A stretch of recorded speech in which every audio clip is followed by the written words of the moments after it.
Et si je vous disais que votre corps ne vous abandonne pas, c'est vous qui l'abandonnez sans le savoir? Chaque jour, vous perdez de la force, pas à cause de l'âge, mais à cause d'un oubli que personne ne vous a jamais expliqué. Je suis médecin, ou plutôt, je l'ai été pendant plus de 40 ans. Aujourd'hui, je suis à la retraite. Je n'exerce plus, je ne prescris plus d'ordonnances, je ne porte plus de blouse blanche, mais croyez-moi, je n'ai jamais autant compris le corps humain que maintenant. Ce que je vais vous dire ici ne vient pas seulement des livres, ni des congrès médicaux, ni même des protocoles. Cela vient d'une chose plus rare, plus précieuse, plus vraie, l'observation silencieuse de ce que les gens deviennent quand plus personne ne les regarde. Pendant des années, j'ai vu les corps se redresser, guérir, cicatriser. Mais j'ai aussi vu, et de plus en plus souvent, des corps s'affaisser, se raidir, s'éteindre, sans qu'aucune maladie ne soit réellement diagnostiquée. Des patients qui ne souffraient d'aucune pathologie identifiable, mais qui, lentement, perdaient leur force, leur mobilité, leur lumière. Et ça, la médecine classique l'appelle vieillissement. Mais ce n'est pas le vieillissement, pas vraiment. C'est autre chose, quelque chose d'invisible, insidieux, progressif, mais ravageur. Quelque chose qui ne fait pas mal au début. Juste une fatigue étrange, une petite perte d'équilibre, le besoin de s'asseoir plus souvent, le fait de ne plus pouvoir porter le sac de pommes comme avant, une impression de ralentir, de rétrécir. Puis un jour, on n'arrive plus à se lever seul, ou on tombe bêtement en enfilant ses chaussettes. Et là, tout bascule. Ce phénomène a un nom, mais peu de gens le connaissent. Il s'appelle la sarcopénie. La sarcopénie n'est pas une maladie au sens traditionnel du terme. C'est une dégradation musculaire silencieuse qui touche des millions de personnes après 50 ans, souvent sans qu'elles ne s'en rendent compte. Et vous savez ce qui est le plus effrayant, c'est que dans la majorité des cas, elle est évitable. Oui, vous avez bien entendu, évitable. En France, on ne parle pas assez de cette réalité, parce que notre culture nous a appris à considérer la perte de force comme une chose naturelle, comme un prix à payer pour le temps qui passe. Mais je vous le dis aujourd'hui, avec toute la fermeté et l'amour d'un médecin devenu vieux, ce n'est pas une fatalité, ce n'est pas une règle biologique, ce n'est même pas un destin, c'est un choix, ou plutôt l'absence de choix. C'est ce qui arrive quand on laisse faire, quand on abandonne son corps à la pente descendante. La première fois que j'ai entendu ce mot, sarcopénie, c'était dans un congrès en Suisse. Un chercheur japonais y montrait des IRM de personnes âgées. Deux hommes du même âge, 68 ans. Le premier avait des muscles denses, structurés, presque comme un homme de 40 ans. Le second, des muscles effilochés, atrophiés, à peine capable de soutenir sa colonne vertébrale. Même âge, deux destins. La différence, leur mode de vie et surtout leur alimentation. C'est ce jour-là que j'ai commencé à voir mes patients autrement. Non pas comme des corps en déclin, mais comme des forces en attente de réveil. Et vous, si vous regardez cette vidéo, c'est peut-être que votre corps aussi attend ce réveil. Et si je vous disais que la fatigue que vous ressentez n'est pas normale, que le fait d'avoir du mal à ouvrir un pot de confiture n'est pas un signe inévitable de l'âge, que ce n'est pas votre âge qui vous ralentit, mais ce que vous ne mangez pas. Je sais, ce que je vous dis là peut déranger, peut choquer, mais parfois, il faut bousculer les consciences pour faire naître une vraie prise de décision. Si vous avez plus de 50 ans et que vous avez ressenti, même vaguement, une perte d'énergie, de mobilité ou de tonus musculaire, restez avec moi. Parce que dans cette vidéo, je vais vous révéler les 6 aliments essentiels. Des aliments simples que l'on trouve dans n'importe quel marché français qui peuvent ralentir, voire inverser ce processus. Des aliments que j'ai recommandés à mes anciens patients, à mes amis, à mes proches et à moi-même. Mais avant de continuer, je vous demande une seule chose. Abonnez-vous à cette chaîne. Non pas pour flatter mon ego, je suis trop vieux pour ça, mais parce que je prépare d'autres vidéos utiles, concrètes, vitales. Et votre soutien est la seule chose qui me permet de continuer à transmettre ce que j'ai appris en une vie entière de médecine. Et maintenant, j'aimerais vous poser une question simple, mais qui peut révéler beaucoup de choses. Question.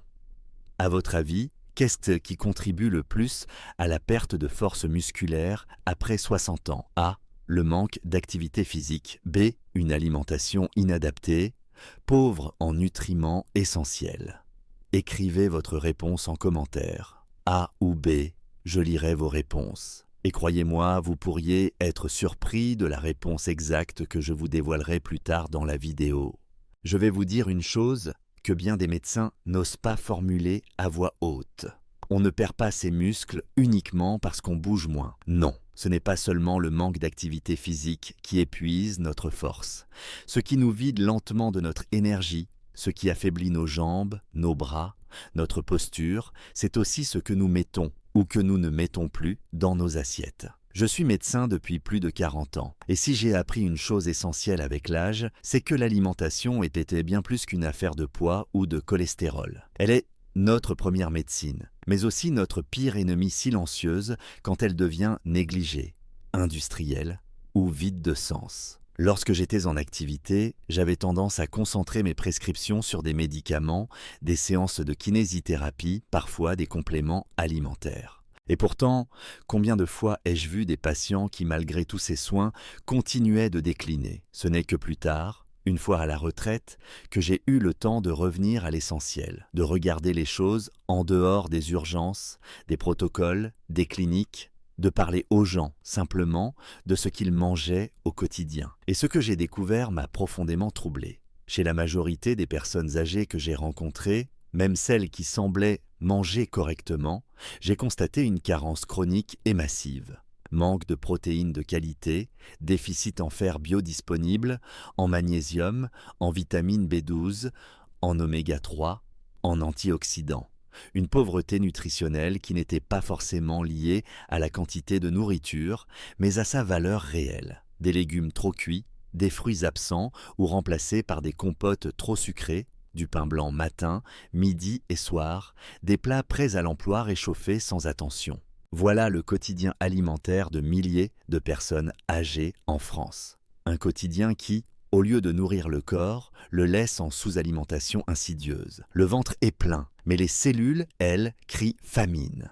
Ce déséquilibre, je l'ai vu dans les analyses de sang. Mais je l'ai surtout vu dans les gestes, cette main qui tremble pour attraper une fourchette, cette jambe qui hésite à se lever d'une chaise, ce regard triste qui accepte la faiblesse comme une fatalité. Or, la science aujourd'hui est très claire. Une alimentation pauvre en nutriments essentiels accélère la perte musculaire, fragilise les os, altère l'équilibre nerveux et augmente même le risque de mortalité prématurée. Des études réalisées en Europe et confirmées par les chercheurs de l'INRAE montrent que les personnes âgées qui consomment peu de fruits, peu de légumes riches en antioxydants, peu de protéines animales ou végétales de qualité, déclinent plus vite, chutent plus souvent, récupèrent moins bien. Le corps ne peut pas fonctionner s'il n'a pas les bons matériaux pour se reconstruire. Et pourtant, personne ne nous l'explique ainsi. On nous parle de calories, de régime, de cholestérol, mais rarement de ce que les muscles ont réellement besoin pour vivre. Or, ce besoin est simple.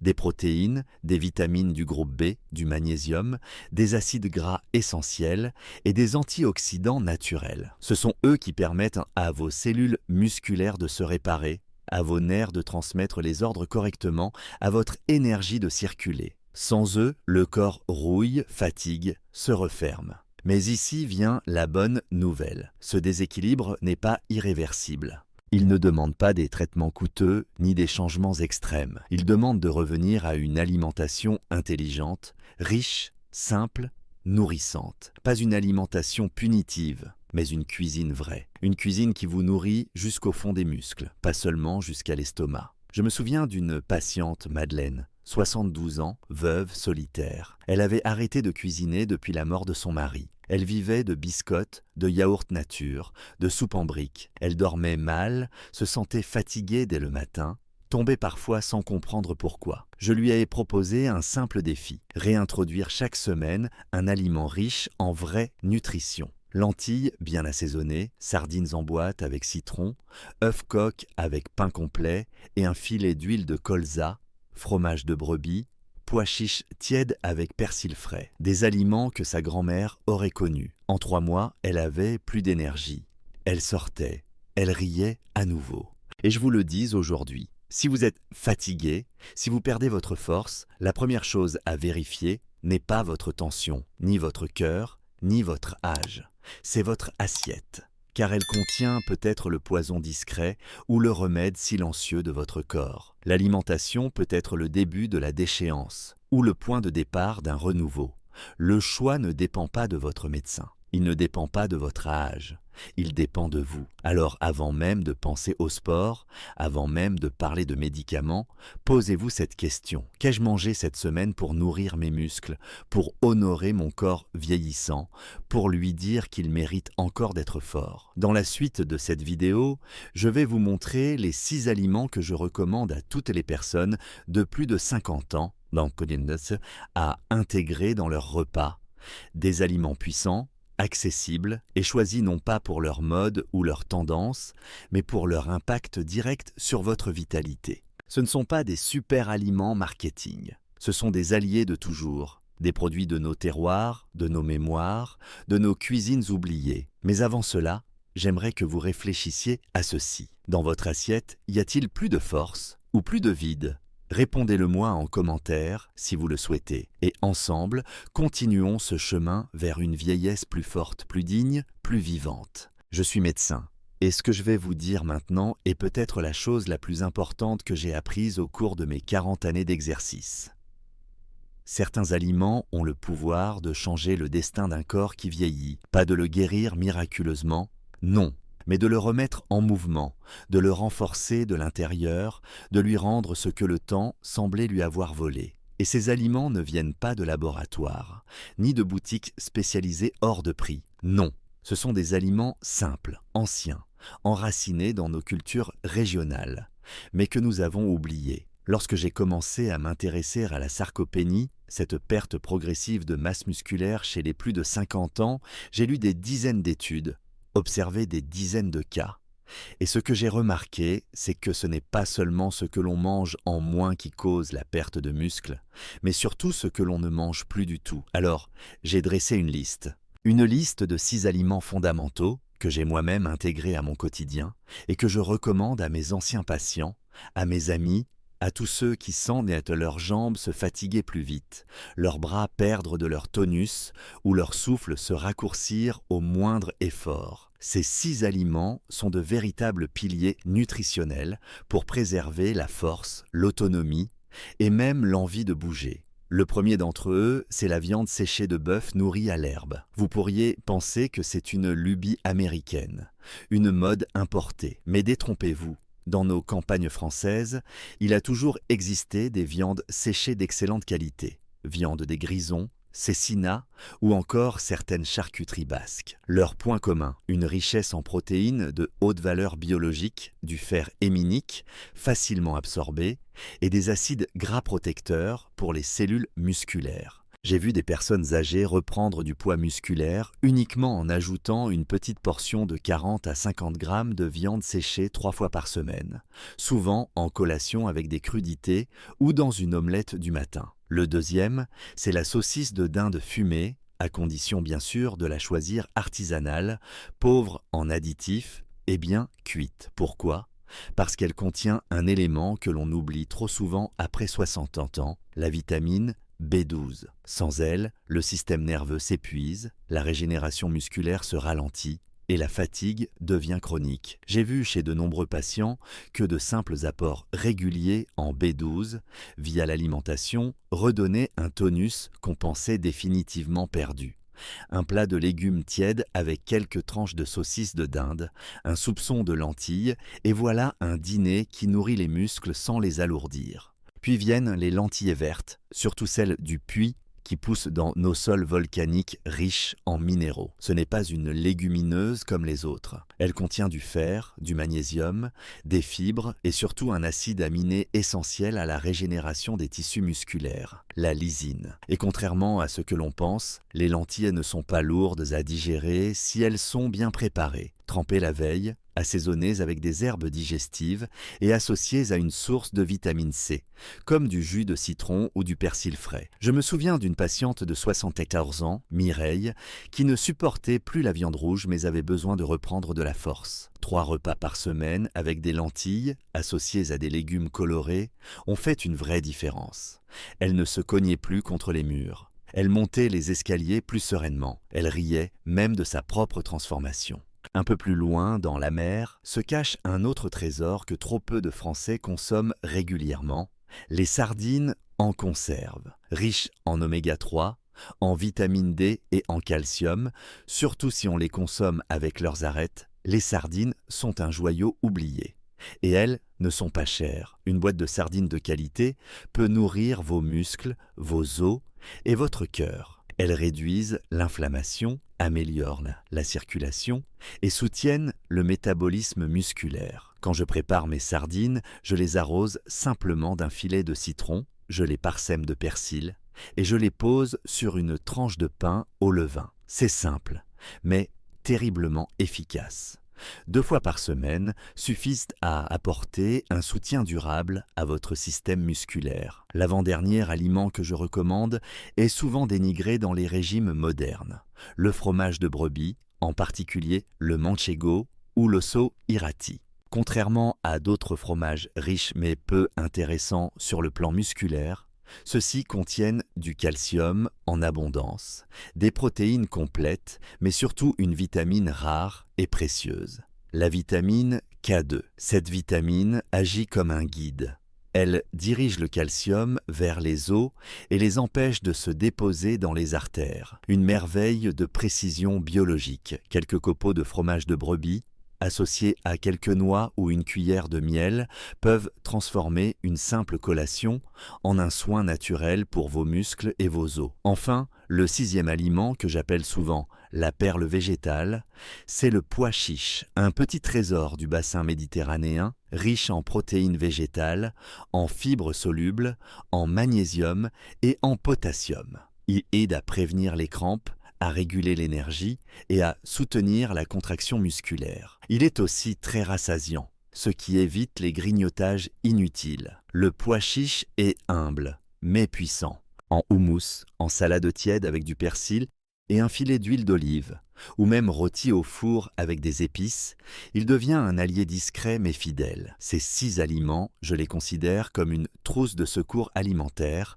pour toute personne qui veut protéger son autonomie, ralentir la perte musculaire et vieillir en gardant sa verticalité. Je ne vous demande pas de tout changer du jour au lendemain. Commencez par un seul. Essayez une portion, une fois cette semaine. Observez. Ressentez et surtout, donnez à votre corps ce qu'il attend depuis si longtemps, du vrai, du vivant, du nourrissant. Je vous reparlerai dans les prochaines vidéos de comment les combiner, les cuisiner et les intégrer sans effort dans votre quotidien. Mais si vous m'avez suivi jusqu'ici, alors vous savez déjà ceci, ce que vous mangez peut faire la différence entre tenir debout ou s'effondrer lentement. Et ça, c'est une décision, pas une fatalité. Quand on parle de nutrition à mes patients âgés, et je dis bien mes patients, même si je suis à la retraite, car je continue de penser à eux chaque jour. Ils me répondent souvent avec une moue gênée. « Je mange équilibré, docteur. » Enfin, je crois, et je les crois. Je crois leur sincérité. Mais ce que j'ai compris avec le temps, c'est que manger équilibré ne suffit plus à un certain âge. Ce n'est pas seulement ce que l'on mange qui compte, c'est comment, quand, avec quoi, et dans quel état de corps et d'esprit. Quand on a 30 ans, on peut se permettre des erreurs. À 60 ou 70 ans, chaque bouchée compte. Chaque repas devient une forme de soin. Et chaque combinaison alimentaire peut faire la différence entre une journée pleine d'énergie et une matinée passée à se traîner du lit à la cuisine. En tant que médecin, j'ai longtemps prescrit des traitements puissants, des protocoles complexes. Mais ce que je n'ai pas assez prescrit, et je le regrette, c'est l'art de bien organiser ses repas pour que le corps en tire le maximum. Car ce n'est pas seulement ce que vous mangez qui nourrit vos muscles, c'est aussi la façon dont votre corps absorbe, transforme et utilise ce que vous lui donnez. Prenons un exemple très simple. Vous mangez des lentilles, riches en fer.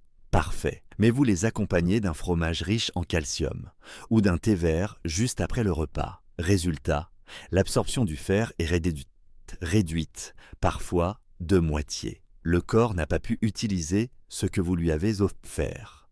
Et c'est comme si vous n'aviez rien mangé du tout, du moins pour vos muscles. À l'inverse, si vous ajoutez une touche de citron, de poivron rouge ou de persil frais à ce même plat de lentilles, vous offrez à votre corps la clé pour débloquer les réserves de fer grâce à la vitamine C. Ce geste simple, ce détail, ce rien du tout, fait toute la différence. Il en va de même pour le calcium et la vitamine K2. Beaucoup de personnes âgées consomment des produits laitiers pensant renforcer leurs os. Mais sans vitamine K2, présente dans certains fromages comme le fromage de brebis ou la choucroute fermentée, ce calcium peut mal se fixer, parfois même se déposer dans les artères, ce qui est non seulement inutile, mais dangereux. Le bon aliment, sans le bon compagnon, peut devenir inefficace, voire nocif. Et que dire du magnésium, ce minéral si précieux pour la contraction musculaire, le sommeil, la concentration? Il est présent dans les légumes à feuilles, les graines, les légumineuses, mais il est aussi piégé par certaines fibres ou phytates contenues dans les céréales complètes mal préparées. Ainsi, ce qui est bon pour la digestion peut nuire à l'assimilation si l'on ne prend pas le temps de faire tremper, cuire doucement ou associer intelligemment. Avec l'âge, le système digestif devient plus lent, plus sélectif, plus fragile. L'intestin, je vous le dis avec émotion, devient un filtre fatigué. Il ne laisse passer que ce qui est bien présenté, bien accompagné, bien introduit. Il faut le respecter comme un vieil ami qui a besoin de douceur et de clarté. Alors, voici ce que je propose à ceux qui veulent vraiment nourrir leur force après 60 ans sans. Repenser non pas seulement le contenu de l'assiette, mais l'orchestration du repas. Faire en sorte que chaque élément soit là pour servir les autres. Que les couleurs, les textures, les températures, les épices jouent ensemble, comme dans une symphonie qui aurait pour mission de restaurer votre équilibre. Je ne vous parle pas de gastronomie compliquée, je vous parle de logique, d'harmonie, de bienveillance envers soi-même. Commencez la journée avec un petit déjeuner riche en protéines et en bons lipides, pas en sucre rapide. Par exemple, une tartine de pain complet au levain, de l'avocat, un œuf mollet, une infusion de romarin. Cela change tout. À midi, préférez un repas simple mais dense.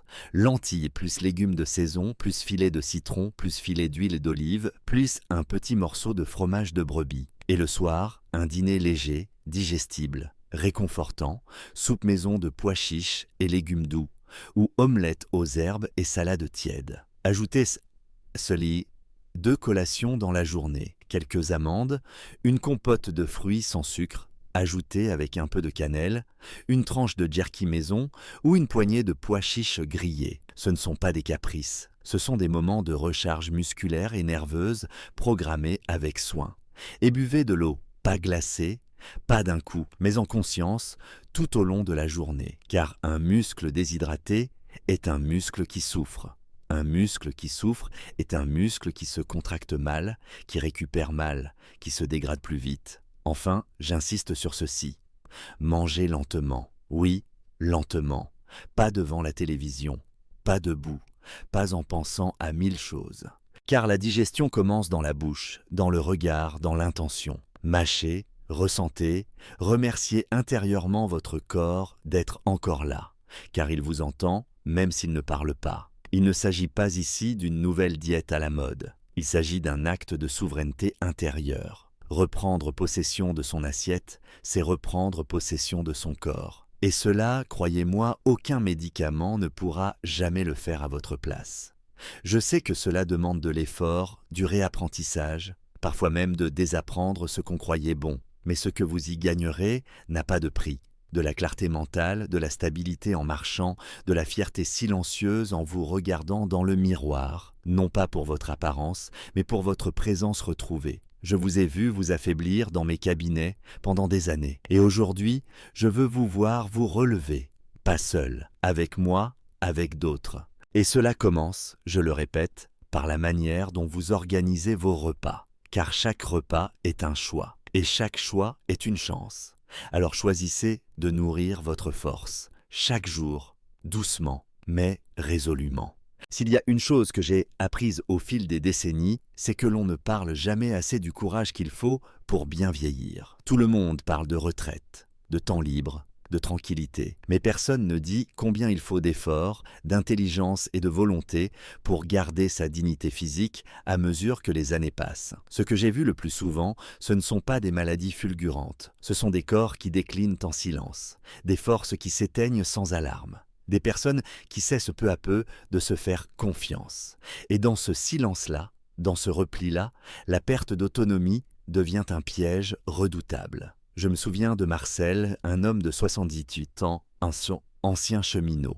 Il était droit, fier, indépendant. Mais un jour, après une mauvaise chute dans sa cuisine, il m'a dit cette phrase qui m'a marqué à jamais. « Docteur, je crois que ce n'est pas mon genou qui a lâché, c'est quelque chose de plus profond, comme si mon corps ne m'appartenait plus. » Cette phrase-là, je l'ai entendue 1000 fois, sous d'autres formes, d'autres voix. Et elle traduit une réalité que l'on cache, vieillir, ce n'est pas seulement voir son corps changer, c'est parfois avoir l'impression de ne plus être chez soi dans son propre corps. Mais ce que j'ai appris aussi, et que je veux vous transmettre, c'est que ce processus n'est pas une condamnation. Il n'est jamais trop tard pour reprendre confiance en son corps, pour reconstruire ses appuis, sa stabilité, sa force, même partielle. Et cela commence par une prise de conscience. Vous avez plus de pouvoir que vous ne le croyez, pas dans des gestes spectaculaires, mais dans de petites décisions, répétées avec constance. Et la plus puissante de ces décisions, c'est celle de ne pas rester passif face au déclin. J'ai vu des personnes de 45 ans retrouver assez d'équilibre pour marcher seules au marché. J'ai vu des femmes qui avaient renoncé à cuisiner se remettre à préparer leurs propres plats, non pas par obligation, mais parce qu'elles sentaient que cela leur redonnait une forme de contrôle. Et ce n'est pas un miracle, c'est le résultat d'une idée simple mais puissante.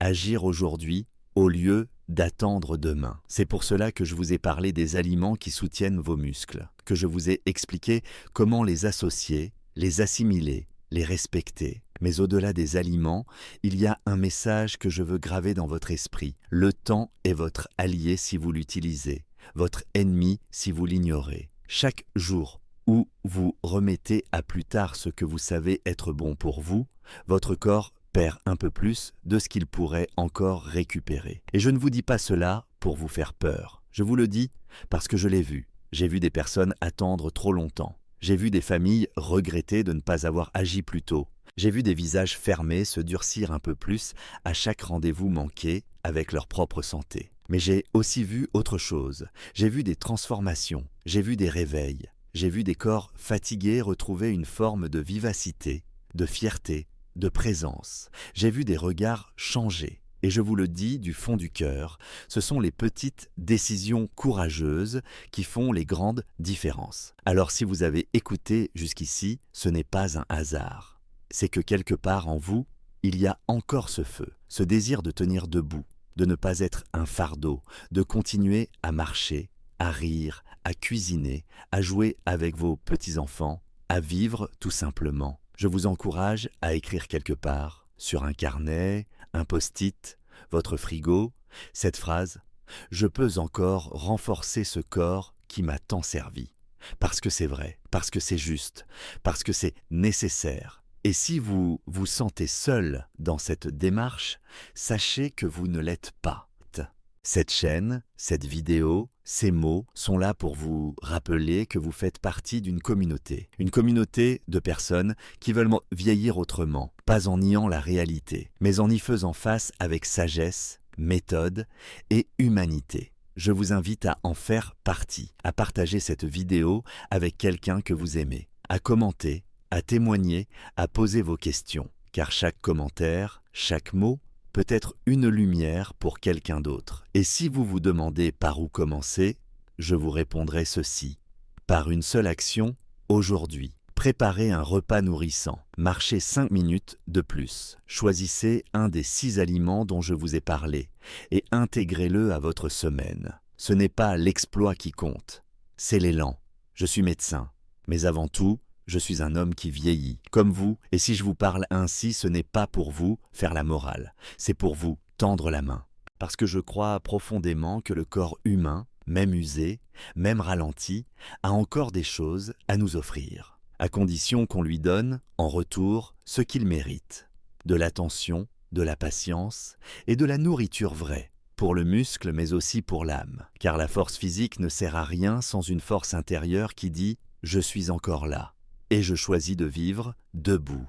La vieillesse n'est pas une chute, c'est une traversée. Et comme toute traversée, elle peut être rude, semée d'embûches, de doutes, de pertes. Mais elle peut aussi devenir une époque de sagesse, de recentrage, de reconquête de soi, à condition de refuser de s'abandonner à la pente du silence physique. Ce que nous avons vu tout au long de cette vidéo, c'est qu'il existe des moyens concrets, simples, accessibles à chacun pour préserver, voire retrouver, une partie précieuse de notre autonomie, la force musculaire. Non pas pour faire du sport de haut niveau, mais pour continuer à marcher sans tomber, à porter sans trembler, à vivre sans dépendre. Et cela commence dans l'assiette, dans la routine, dans les petits gestes du quotidien. Je ne vous ai pas parlé de produits miracles, ni de régimes à suivre aveuglément. Je vous ai parlé de bon sens, de tradition, de médecine du corps par la terre. Car la nature met encore à notre disposition des outils puissants, des aliments riches, des associations intelligentes, des manières de manger plus humaines, plus respectueuses de notre âge. Lentilles, sardines, fromage de brebis, pois chiches, viande séchée artisanale, tous ces produits ne sont pas des solutions tendances.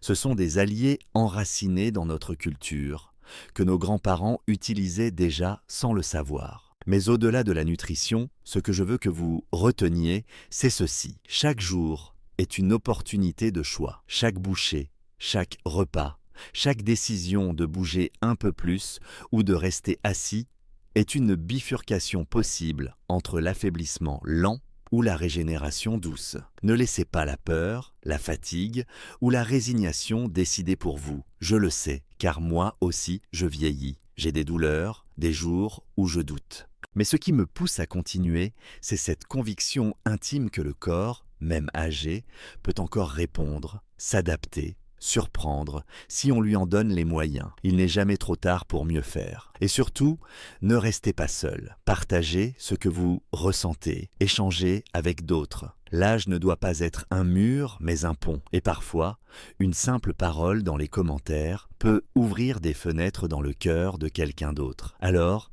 si vous êtes arrivé jusqu'ici dans cette vidéo, je vous invite à prendre une grande inspiration et à réfléchir profondément à cette question. Quel est, selon vous, le plus grand défi à surmonter pour rester fort après 60 ans? A. Le manque de motivation. B. Le manque de connaissances sur quoi faire et quoi manger. Je vous invite, avec bienveillance, à écrire votre réponse dans les commentaires, A ou B, et à expliquer en quelques mots pourquoi. Cela permettra à d'autres de se reconnaître, de s'inspirer, de sentir qu'ils ne sont pas seuls. Et si vous avez trouvé dans cette vidéo de la valeur, du réconfort ou une lueur d'espoir, je vous demande humblement 2 choses. Abonnez-vous à cette chaîne pour ne rien rater des futures vidéos. Et si vous en avez la possibilité, faites un petit don pour soutenir mon travail. Je suis un vieux médecin. Je ne cherche ni gloire ni fortune, mais je veux consacrer le reste de mon temps à transmettre ce que la vie m'a appris pour que d'autres puissent en mieux vivre leur propre chemin. Et pour cela, chaque abonnement, chaque commentaire, chaque don, même symbolique, me donne l'énergie de continuer à offrir ces contenus gratuitement, avec rigueur et humanité. Merci du fond du cœur d'avoir pris ce temps avec moi. Prenez soin de vous, de vos muscles, de votre dignité, et surtout, restez debout, avec fierté.